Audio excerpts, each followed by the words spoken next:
जो चर्चा हुआ, विचार विमर्श हुआ है, देश के उज्जवल भविष्य के लिए हमारे संकल्प को दृढ़ करने वाली हर बातें हुई है। मैं इस भव्य आयोजन के लिए प्रेरक विषयों के लिए आप सबको भी, देश भर के कार्यकर्ताओं को भी नड्डा जी के माध्यम से सबका अभिनंदन करता हूं। साथियों, आज मैं समस्त देशवासियों की तरफ से संत शिरोमणि आचार्य श्री 108 पूज्य विद्यासागर जी महाराज को श्रद्धापूर्वक, आदरपूर्वक नमन करते हुए श्रद्धांजलि देता हूं। उनके संलेखन समाधिस्थ होने की सूचना मिलने के बाद उनके अनुयायी शोक में हैं, हम सभी शोक में हैं। और मेरे लिए तो यह एक व्यक्तिगत क्षति जैसा है। वर्षों तक मुझे व्यक्तिगत रूप से अनेक बार उनसे मिलने का, उनके दर्शन करने का, उनके मार्गदर्शन प्राप्त करने का अवसर मिला है। कुछ ही महीने पहले ऐसा ही मन कर गया था, मेरे प्रवास कार्यक्रम को बदल करके बहुत सुबह सुबह मैं उनके पास पहुंच गया था। तब पता नहीं था कि मैं दोबारा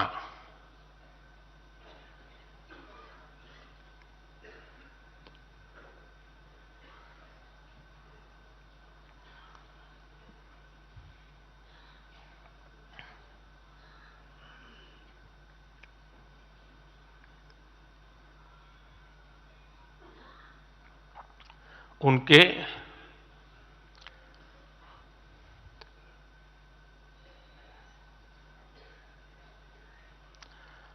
दर्शन नहीं कर पाऊंगा।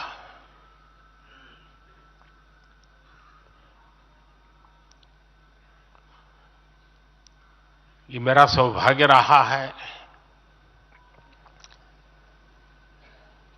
कि पिछले 50 से भी ज्यादा वर्षों से मुझे देश के गणमान्य आध्यात्मिक मूर्तियों के निकट रहने का, उनके आशीर्वाद पाने का अवसर रहा है।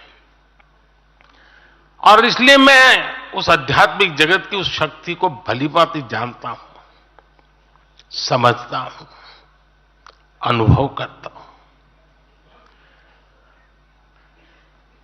आपको सुनकर के आश्चर्य होगा कि वे तो दिगंबर परंपरा से थे। उनका जीवन कैसा होता है हम जानते हैं, लेकिन शायद ही कोई ऐसी महत्वपूर्ण घटना ऐसी नहीं होगी या मेरी तरफ से कुछ महत्वपूर्ण किसी काम में मेरा संबंध आया हो,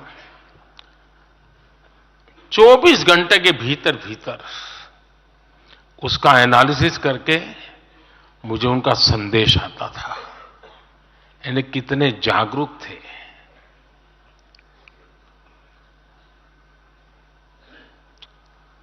और अपनी विराट आध्यात्मिक यात्रा और उसके बाद भी वो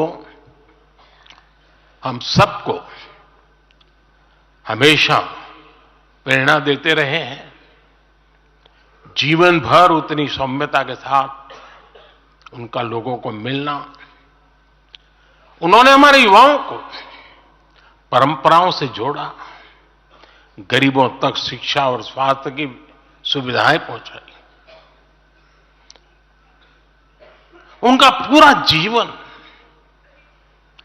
उस व्यक्ति के लिए प्रेरणा जैसा है जिसने गरीबों और वंचितों के लिए काम करने का संकल्प लिया है। आज जब भारत प्रगति के पथ पर आगे बढ़ रहा है, मुझे विश्वास है कि उनके सिद्धांत और उनका आशीर्वाद ऐसे ही भारत भूमि को प्रेरणा देता रहेंगे। साथियों, पिछले 10 वर्षों में भारत ने जो गति हासिल की है, बड़े लक्ष्यों को प्राप्त करने का जो हौसला पाया है, यह अभूतपूर्व है साथियों। और इसलिए नहीं कि मैं कह रहा हूं, दुनिया गाजे बाजे के साथ बोल रही है। भारत ने आज हर क्षेत्र में जो ऊंचाई हासिल की है, उसने हर देशवासी को एक बड़े संकल्प के साथ जोड़ दिया है। और यह संकल्प है विकसित भारत का। अब देश न छोटे सपने देख सकता है और देश न अब छोटे संकल्प ले सकता है। सपने भी विराट होंगे, संकल्प भी विराट होंगे। और ये हमारा सपना भी है, हम सबका संकल्प भी है कि हमें भारत को विकसित बनाना है। और इसमें अगले 5 वर्षों की बहुत बड़ी भूमिका होने जा रही है। अगले 5 साल में भारत को पहले से भी कई गुना तेजी से काम करना है। अगले 5 साल में हमें विकसित भारत की तरफ एक लंबी छलांग लगानी है। लेकिन भाइयों और बहनों, सारे लक्ष्यों की प्राप्ति के लिए पहली शर्त है सरकार में भाजपा की जोरदार वापसी।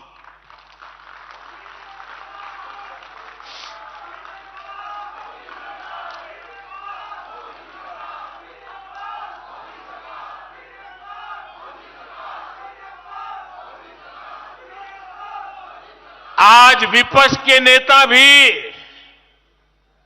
एनडीए सरकार 400 पार के नारे लगा रहे हैं।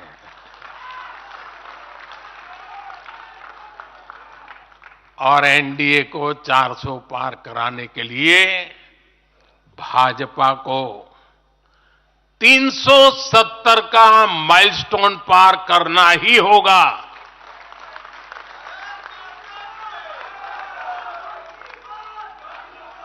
साथियों, कई बार लोग मुझसे कहते हैं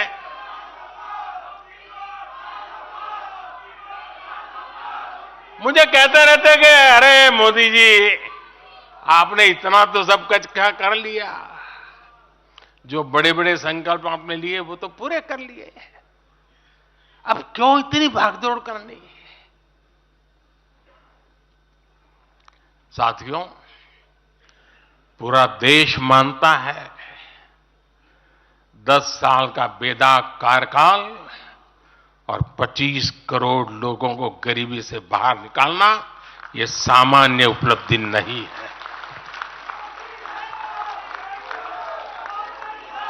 पूरा देश मानता है हमने देश को महाघोटालों और आतंकी हमलों के खौफ से मुक्ति दिलाई है।